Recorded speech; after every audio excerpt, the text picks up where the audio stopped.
Live from Cornbread Studio. Welcome to the Cackling Cornbread Podcast. I'm Sherry. And I'm Rachel. If you're watching this video, please make sure that you like, share, and comment. For sure. Please comment and share and like and all that good stuff. Tell us what you love, what you hate, that you want Sherry to stop saying weird words. Like wild and woolly. I'd love to say wild and woolly. Because if you don't like, share, and comment, my dreams of becoming a famous podcaster and being able to quit my job is slowly but surely dying. Yeah, I know we're all shocked by that. All three of you that watch. Yeah. No kidding. Shout out to my mother-in-law, Robin. And Darla. Oh no, Tracy sucks too. Oh yeah, it was. There were several people who not only mentioned our podcast this weekend, but mentioned specific things from our podcast. So yeah, that was true. Excuse me, someone somewhere is watching. Just sitting here drinking my Diet Dr. Pepper. Apparently, I asked Sherry to bring us.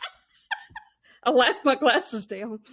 I asked Sherry to bring us something to drink, and apparently that meant we were only allowed to have one drink. So she brought this one drink and wanted to split it.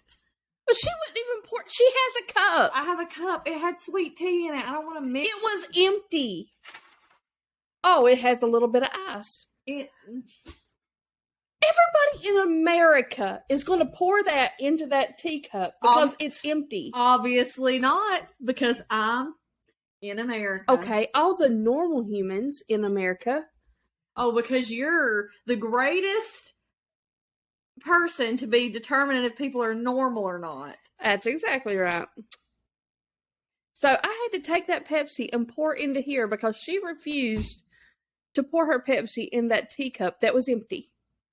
Do you need to show your ostrich dance again to show how normal you are? I will say, in my mind, when I was doing that, it looked a whole lot better in my mind. And when I saw the video, I was like, wow, that doesn't look anything like an ostrich. I know, because when I told her I was going to post that clip, she was like, everybody's going to know what I'm doing. Not a single person guessed that she was a mad ostrich. It's true. Hey, we do need to post a clip of a real ostrich doing that. And then maybe they can make the connection. Oh, I'm sure they will. They will. They will. I'm positive.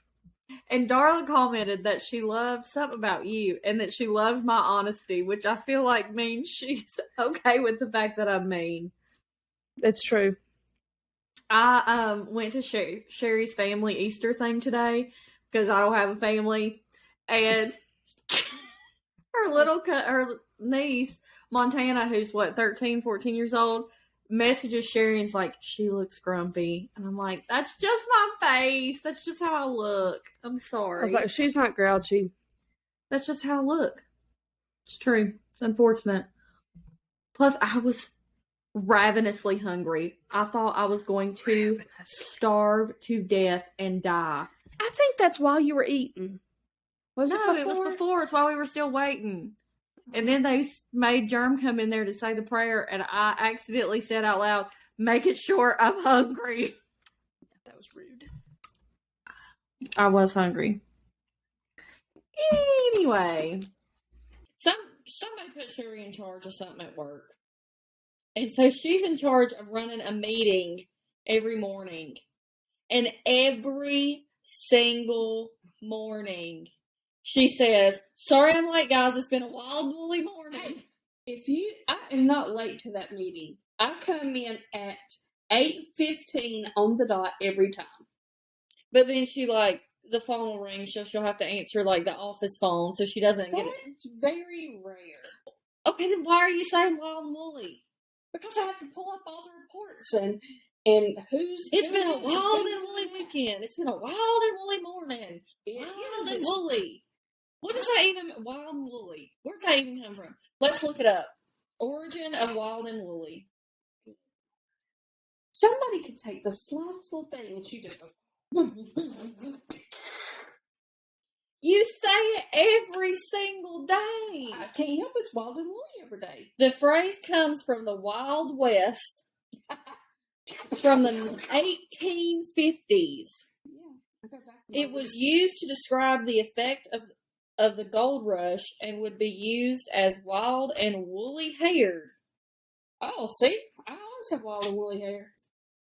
I just put these glasses up because this is what I look like. I look pretty wild and woolly. But then I magically put these glasses to hold it in normal. Normal. Okay. It says the expression means very wild, without order or control. Watch this. Oh, crap. Sorry. Let me edit that out. Okay. I'll do a nicer sneeze. What has happened? And this is why I guess it got a little wild and woolly there, didn't it? So the Facebook, Insight or whatever shows us, that people are watching, and it's we'll have 300 people watch for a minute and 40 seconds, and then it's only 5% of the people who start our videos finish our videos. But how many is it? If 300, so what's 5% of that? 5, 10, 15 people? Is that really it? Let's look. Well, 5%. 5 of 100 is 5. 300. 15. I mean, I'm not a math whiz, but 300. I cannot believe that you're Googling that. Good morning. It is 15. It's basic math. I never claimed to be a basic math whiz. That's why I'm a social basic worker. Math whiz. I can't do math. Numbers don't make sense. All right. Our friend that we talked about in the last one that commented, not our actually friend, a stranger. Do you remember him? He didn't comment this last time. Yeah, probably got mad at you. For what? Your mean face or being mean to me. Could have been either. Okay. Anyway. Alright. Good, bad buffalo. What's your good? My good. My good. I'll tell you what my good is. Right after you tell me yours. Okay. My good is my mother-in-law and father-in-law, Robin and Jeff, and my dad went to church with me. Oh, that's not good for Easter. And then my bad, this is probably going to be TMI. It's mostly girls. I started my period. Thumbs down, thumbs down, thumbs down. Not a good experience. My buffalo. This, probably nobody else is going to think this is funny. I love Sherry's grandchildren. Today, Baron kept I kept feeding him this snack that wasn't mine. But it was a little tray, and it had blueberries and raspberries and strawberries in it. And I kept giving them to him. And so this one time he come up to me, and I had a blueberry, and I went to hand it to him. So instead of him grabbing it out of my hand, he went and bit my whole thing. And I don't know why, but that just gets me tickled every time I think about it. He's redheaded and has a mullet. He's the cutest little thing. Yes, he is redheaded and has a mullet. And is the hungriest caterpillar I've ever met. I think he ate the whole time I was with him. He is an eater. And he's so skinny. Mm-hmm. Anyway, there's mine. Good, bad buffalo. Your turn. Okay. Good. Oh, we got to go see Hope's tomato plants that have come back to life. I know this is going to sound nuts, but if you believe in prayer, and I certainly do. Actually, if you don't believe in prayer, this is probably going to help you believe in prayer. Hope sent me a picture of her tomato plants. They planted 1,000. I think a little over 1,000. And they use They only use organic stuff.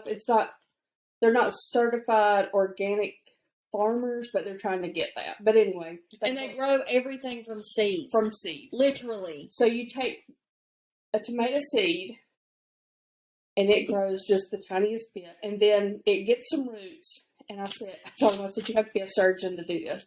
And so they take that little seed plant and put it in here, and then keep transplanting it to bigger and bigger and bigger pots. Well, something happened. I don't know. He used the same thing he always uses and killed them. He was spraying them for bugs or something, right? Yeah, you have to spray stuff for bugs, but he uses... And they use, like, all organic, like... Yeah, safe stuff. But it's what he always uses. He's used it before. And he used it on a bunch of other plants, right? Yeah. But they did not die. But these tomatoes that was literally look like little brown sticks. I sent out a message to Rachel and a few other of my good friends. And those tomato plants within a week came back to life. We can put your video in here. Put the video in here.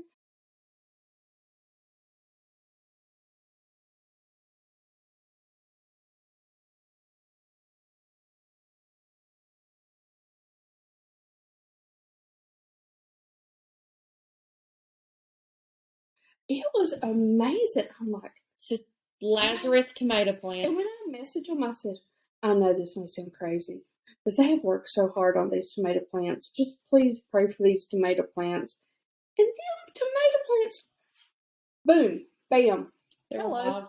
I looked at them.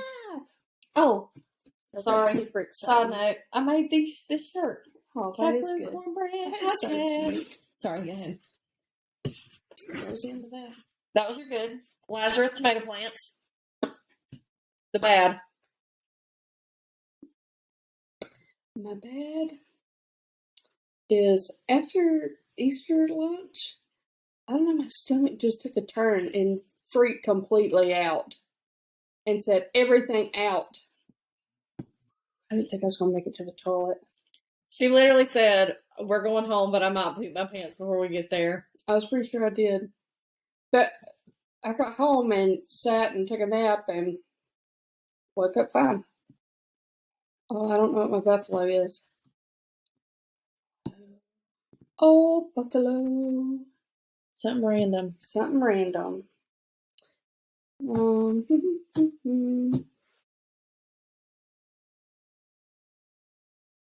I know something random.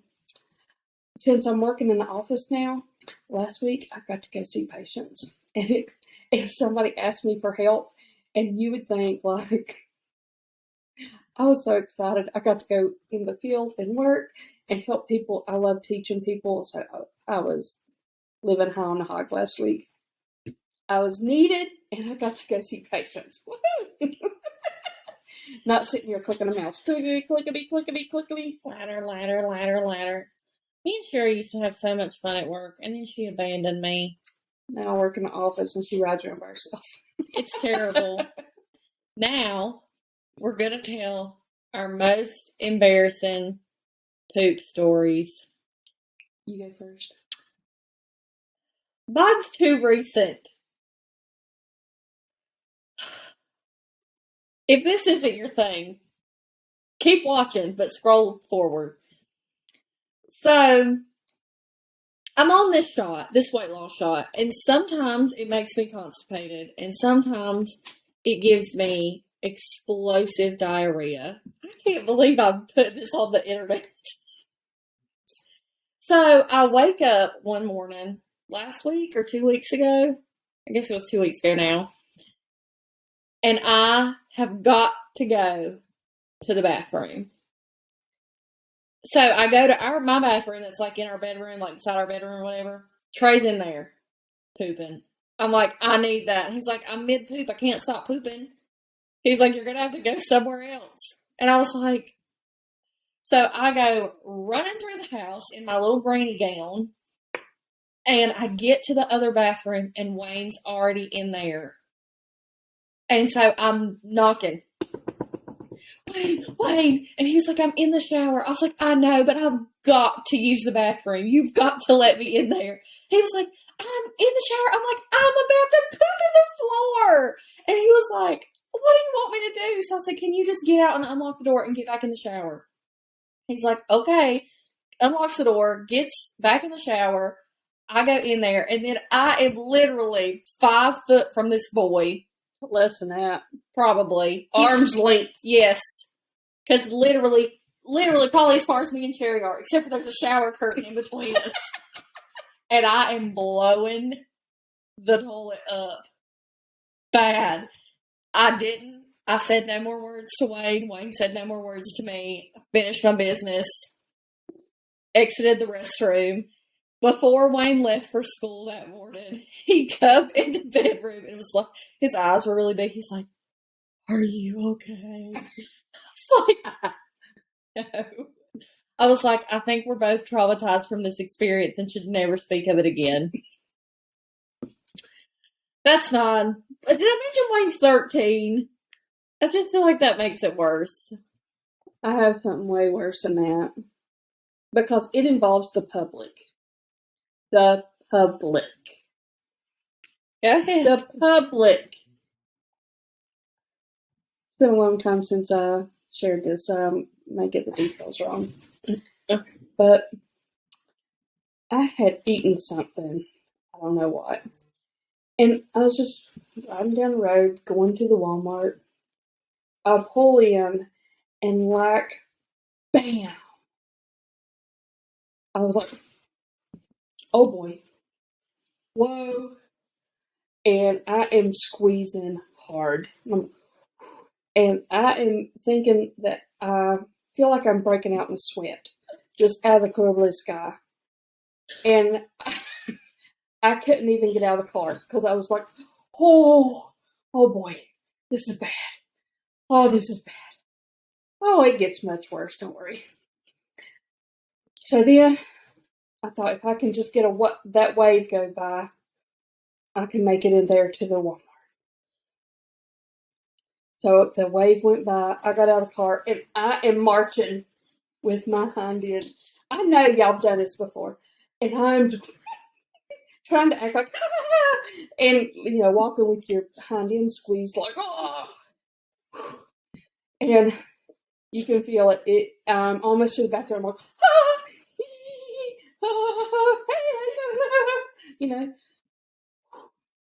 I dashed into that bathroom and I hit that first stall and I made it just in time. I mean, barely made it. But when I shut the door, there was no lock on the door. But I just thought, I didn't have time. I made it to the toilet, so that was good. So then, bad noises are coming out, and I'm trying to quietly blow up this toilet. Have you ever tried to quietly blow up a toilet? It's not good. And I mean, I am sweating, and I feel like I've been run over by a Mack truck, but I'm just so thankful that I didn't crap my pants. And I'm thinking, who all's in here? Because I thought, I'm not coming out till everybody's gone out of this toilet. Because they have all heard me, blow up everything. And I thought, I'll sit here till doomsday. I'm not. And then I hear somebody come in. And I thought, oh, crap. My door's not locked. I thought, oh, if she comes in here, this is going to be way too embarrassing. So, I'm sitting on this toilet. And I am telling you, I timed it because I could hear her little heels. Clickety, clickety, clickety, clickety. So about the time she got right to my stall, I kicked that door to hold it open. To close it shut. Yeah, to close it.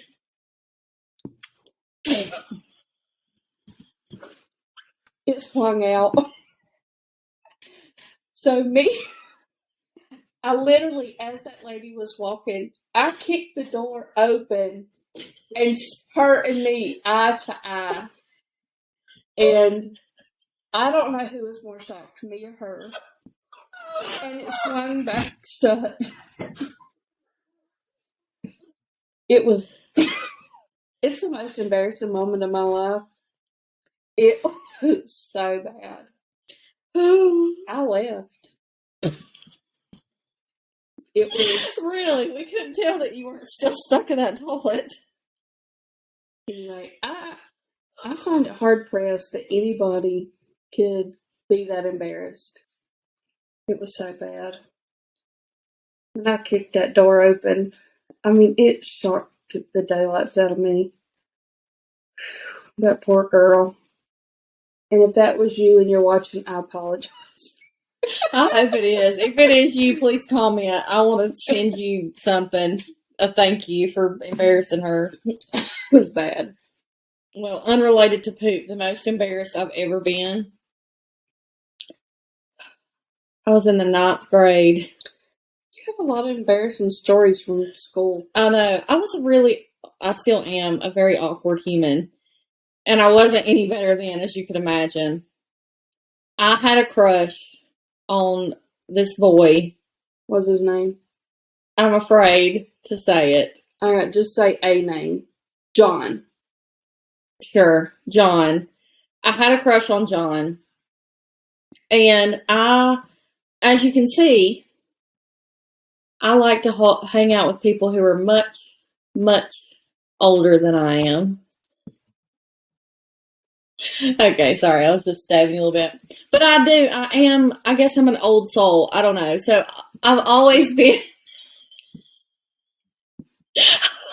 This is taking a turn. I'm always I'm like 100 years old suddenly. I've always made friends with people who are older than me. So I was friends with one of the English teachers. I loved her. So every day, everybody was wanting to go hang out with their friends. I went and hung out with Miss Hill. Shout out to Miss Hill if you're listening to this. You traumatized me. But you probably know that. So John was in her class. And so I would go in there every day during whatever and sit in John's desk and just gush over how big of a crush I had on Was his seat John. still warm or something? No, I was just dumb. I was just a dumb kid. You know how stupid kids are. I was like probably... Ooh, I'm in John's seat. Yeah. Look at me. Selfie. So then we're doing a fundraiser or something, like unrelated, and Miss Hill asked me if I wanted to go help like prepare for it, and I was like, of course. So she comes and gets me and takes me, and we were making something. I don't know. We were doing something at a table, and who am I sitting across from? John's mother. Mm.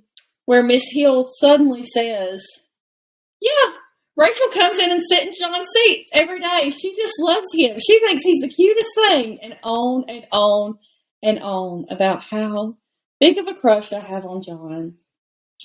And I tried to will the rapture to happen at that moment so that I could just be sucked up into heaven. I'm still embarrassed by it. So embarrassed I won't even tell you who it was because he lives here. In this house? Not here. In Galax, Hillsville. That's not bad. Who is it? Just tell us. No. Chris Messer? No. No. I'm going to have to edit that out. I don't want Chris to think I'm a weirdo. I know he knows. He has to. I love Chris Musser, though. Not in like a weird crush way, but he's one of the best humans I've ever met way. His name was Blake Bowman? Yeah, now he's kind of ugly. You definitely have to edit that out. And he's going bald. That's so rude. Oh, I'll edit that out. I won't put it in there. Oh, okay. Anyway. So. Tell me, since we're talking about not poop, what's your favorite hospice story? I have so many funny stories, but I don't know that they're appropriate. Like what? We had this guy one time. He was a very, big, not fat, but, tall man. Much tall. He's probably, 6'2" or 3" or something.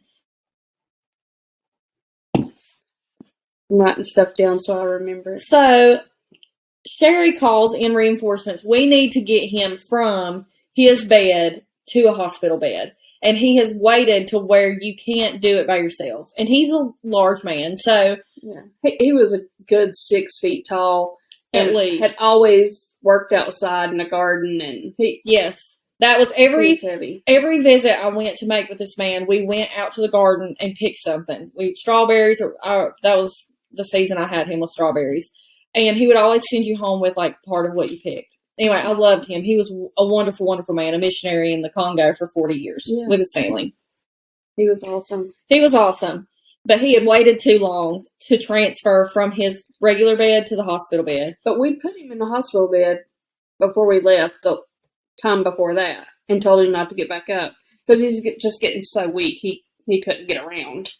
He didn't listen. And when you're 90, your kids are 70 and they can't lift a huge man. I mean, so Sherry calls in reinforcements, and me and Sherry and another nurse, I think, an aide. We were all there. Sherry kicks off her shoes. Keep in mind, this man was a missionary, a preacher in the Congo for 40 years. Sherry kicks off her shoes. I asked him if I could get on the bed. Crawls in the bed with this man. Well, no, you made it sound bad. Stands on the bed and straddles him. Yeah, like, here's him. Here's me. I can't believe how I'm making this sound so bad. She grabbed one corner of this bed and the other corner of the bed. Well, he was drowning because he was laying flat, which that's why we wanted to have a hospital to keep his head up. She pulls him up and he looks at her and says, "Are you trying to kill me?" I'm saving your life. She's like, "No, I'm trying to help you." And he is like, "I don't think it's working." It was actually genius, though, because when I took both sides of it. Genius is a little far. No, it was genius. Okay, go ahead. So I took the whole bed, the sheets, fitted sheet and everything, and pulled up. And so when I had him pulled up, against me, they shoved pillows and stuff underneath him. Everything we could find behind him. Until the other people could get there and we could transfer him. So then he was at least in an upright position where he wasn't gurgling and crap. Yeah. His eyes were like, when I'm standing over top of it, standing on the bed. But it worked really good. Because, it took him, 30 minutes to get there or something? Next topic. Okay. What you got? What is the best vacation you've ever took and why? Best vacation I ever took and why was when we went to St. Thomas. Me and That's fine. I feel like that's a stupid question to ask. No offense. But me and Sherry said she had this crazy idea that we could never do for us to go to St. Thomas. But we had bought tickets to go to Vegas in 2020 and COVID happened, so we didn't get to go. And you had to use the plane tickets by X amount a day or whatever. Yeah. And so it was like, $30 more to fly to St. Thomas than it was to fly to Vegas. We were looking for something like in the United States and found out that, I didn't know at the time, but St. Thomas and St. John are in St. something else. Are U.S. territories. So you didn't have to have a passport or anything. So she's like, "Do you think we should ask somebody else to go to make the room cheaper?" And I'm like, "Sure." So she's like, "Let's ask Beth," and Beth can ask one of her friends because we didn't really know Keisha at the time. I actually didn't know Keisha at all.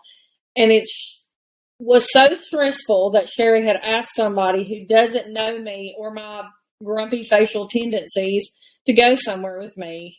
And I don't really travel well with others. So, we went, and it was just the best trip. It was so relaxing. We did all the things we wanted to do, and I don't know, it was just the best trip. I come back feeling so relaxed. What were some of your favorite things you did, though? So we took a bus everywhere pretty much. It was like an open air bus, and just riding around on there and just experiencing the culture.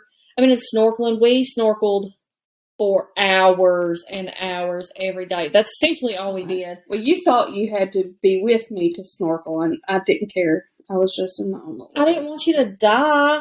I was willing. I didn't care. What's the best vacation? What's the best? What's the best vacation you've ever been on in a while?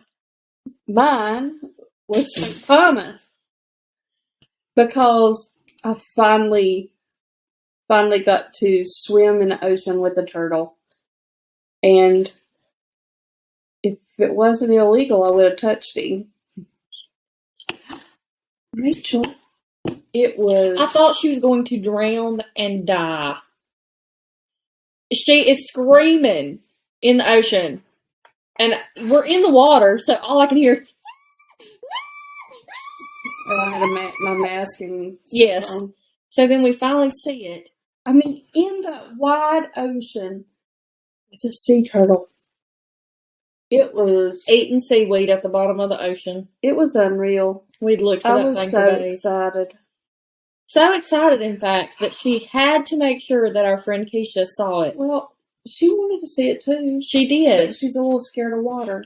I did not have my glasses on, which means I can't see anything. So Sherry says, watch the sea turtle. Don't lose it. I'll be back. I went and got Keisha. So She was so afraid to. I am stressed to the max trying to keep on the sea turtle. And I had my glasses stuffed into my bathing suit top in between my boobs.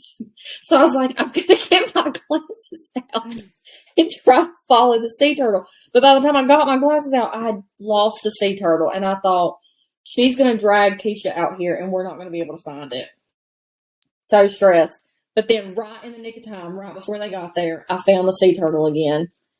It was amazing. And then everybody got to see it. I love snorkeling. Love it. It's so peaceful. It is you and the bottom of the ocean and nothing else. Rachel, she eventually got tired of it, so she went back to the beach one time, and I was like, and I thought, wow, that looks like a boat anchor.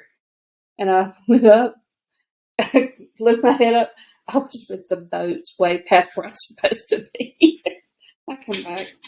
And when we were in the Dominican, she's like, come look at this, come look at this. I'll go over there. It's an eel in the water. That was not an eel. I have a picture of it. Well, I don't know if it's an eel, but I don't think it was. I got so scared. I said, I got to get away from whatever that is. But that's why you snorkel, so you can see the different stuff. I don't want to see stuff that's going to hurt me. Did it hurt you? It wanted to. You're so full of baloney. Anyway, what's your next question? What's one thing that can instantly make your day better? Flowers. I knew you were going to say that. One time I was really, really angry at work, and I was very anxious. And she's like, You were mad as a I don't know what, wasn't you? No, the day you gave me flowers Yeah. was when I was anxious. I'd been to Oh. Bluefield. Oh, yeah. I literally had such a bad panic attack for some unknown reason. I literally had to pull over in a parking lot and throw up. It was so bad. And Sherry's like, I can make your day better. Here's you a bouquet of flowers. Literally. It was But you said something before that, didn't you? Can you help me? yes. I was like, I'm so anxious. Can you please help me? Please just help me. And she was like, Yeah. here we go. Yes. That was nice. Perfect. We've got them for you for social worker day, and we're going to give them to you that day anyway, so it worked out good. What's something that instantly makes your day better? Mine's going to sound stupid, and you're going to judge me. Oh, great. Is it because you're a lover of your family? No, but thank you. Oh, sorry. Go ahead. What is No, it? it's so lame. Okay. Now Andy's called me lame all day, so now... No, it's when people say nice things about me. Everybody likes for people to say nice things about you. Everybody likes that. Nobody just wants to admit it. Everybody wants to be liked. Yeah, but that's my love language, is saying it. That is. Don't you think it is? Affirmation, words of affirmation? That's your love language? Yes. Yes. Okay. Well, what do you think it is? Yours is gifts. That is not my love language. Okay, have I ever met you? So I think love languages. So I think you can feel loved by one love language, and then how you show love is different. True. So because of the way that I was raised, and that's all I'll say about that, I like stress out over gifts, and I always want to give the best gift.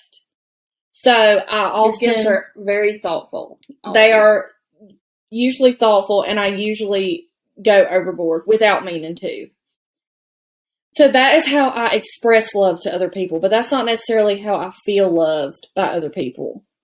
Okay, how do you feel loved? Physical touch. So Sherry, who's my best friend, who's probably given me 2 hugs in our entire 10-year friendship. Not to be petted like a cat. Okay. Okay. Anyway, I think people express their love based on like how they were raised by their parents. But I think they feel loved differently. Yes, because in my family, we never told each other we loved each other, even though we showed it. And I knew without doubt my parents loved me. That it wasn't something, I mean, like I could count on one hand the number of times like my dad said, I love you. But I always felt loved. Always. So I knew it. But now, I guess because we didn't say it, when I grew up and other people said it, I was like, oh, You that's do? nice. Yeah. You do? Oh my God. You're so funny. You're so nice. What? You think that about me? Really? Yeah. So how do you feel like you show people love? I don't know. I think I'm in this bad habit now because I grew up so poor. And like when the kids were little, I couldn't afford stuff. I mean, normal stuff for them, like their Easter baskets and stuff. I mean, they got them, but it was never anything. So I feel like I'm overly showing them love by buying them the stuff I couldn't afford when they were younger, which I know is silly and it doesn't matter, but that's what I do. I could see that. Yeah, because she bought me a way crazy present this year, too. She outgifted me for Christmas. I told you how much it was. It wasn't that. You act like it was a big deal, but it wasn't. It was a big deal to me. Okay, well, that's what mattered. Oh, so one of the things that I have tried to do, mostly because being friends with you, because I want to do things that make people feel loved the way that they feel loved. Because, you always want to feel loved. And so I always try to, figure out, what my friend's love language is so that I can try. Because I know you that, didn't even know mine. I know that, giving you a gift, if I were to buy you a pocketbook, that's not really going to mean anything to you. I'd say thank you. You would say thank you. You would be very, but it wouldn't, material things in general are not important to you. Sure. And so, material things to my husband is not very important either. But spending time together is, and, going on a new adventure together. That's why I try to buy you, tickets or to do something and trade tickets for stuff. It's his love language. Quality time. That's what I thought yours was. Spending time together. Actual quality time. Yeah, that's what Andy's is, I think. And Andy's is acts of service, which I am not good at. Is he good at affirmation? Just don't worry, because I married a touch me not. Who says every time I ask him to rub my back, he wants to rub my back less. Well, remember when I asked Andy to say something nice about me? And he says, he was joking, I will when I think of something. I'm still waiting. Which I know he loves me. Yeah. He's kind of a smart aleck. That's his love language. Trace too. Anyway. I get a text message from Sherry not even a text message, a Snapchat message from Sherry on Friday Oh, good morning. that says, if you can see this, call for help. The end. Well, I thought if you could see it, we could keep communicating. I didn't know you'd get that and nothing else. Because how could you get that and not a repeat? Not follow up. Yes, that was poor word. I Poor thought wording. she's been stabbed by a patient. She's had a heart attack. She's cracked her pants. She's been in a car accident.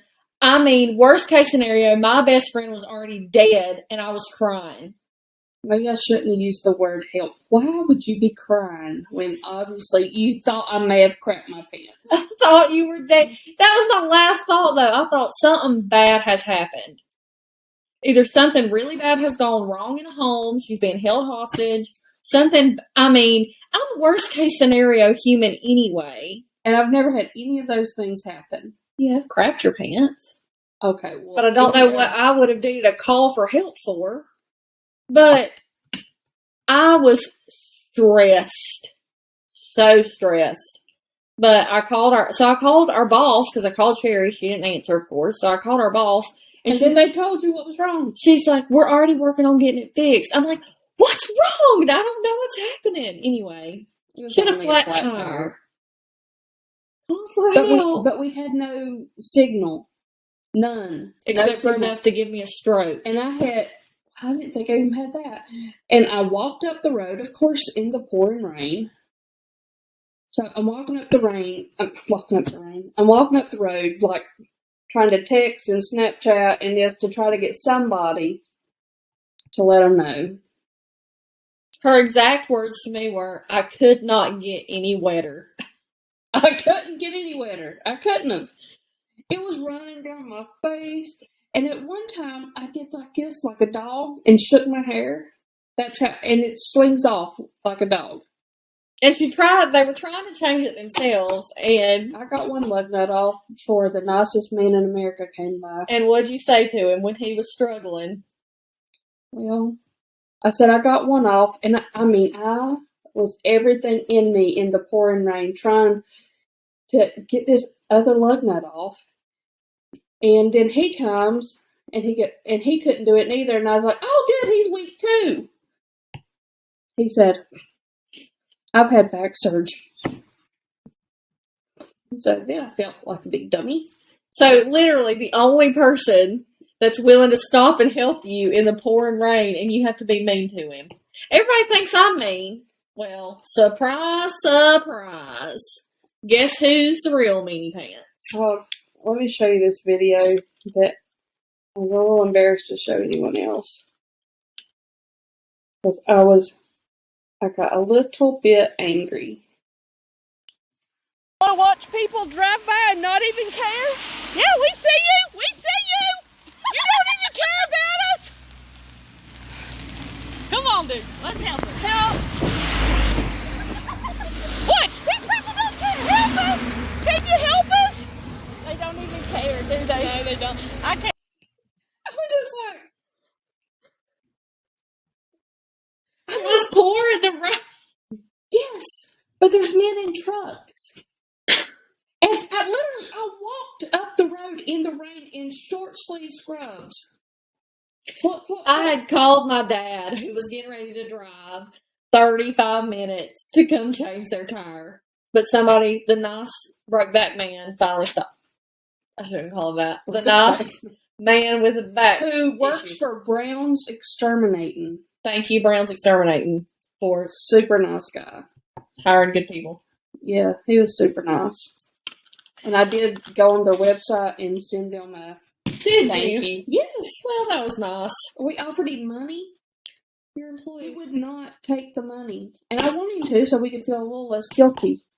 Because once he got there, I got in a car and just let him. I wondered why you were sending me a Snapchat of him on the outside of the car and you on the inside. I thought, this poor man's already having to jack this car up in the rain, and now Sherry's sitting in the car too. Well, what? Brittany was out there. It's her car. And she had an umbrella. Well, you couldn't have got any wetter, so what's it matter if you stayed in the I was rain? cold. Because my hair was wet. Oh, okay, sorry. Signing off from what? Cornbread Studio. Okay. All right, here we go. Ready? Hold on. Signing off from Cornbread Studio. Thank you for listening to the Cackling Cornbread Podcast. Make sure you're liking, commenting, and sharing. Thanks.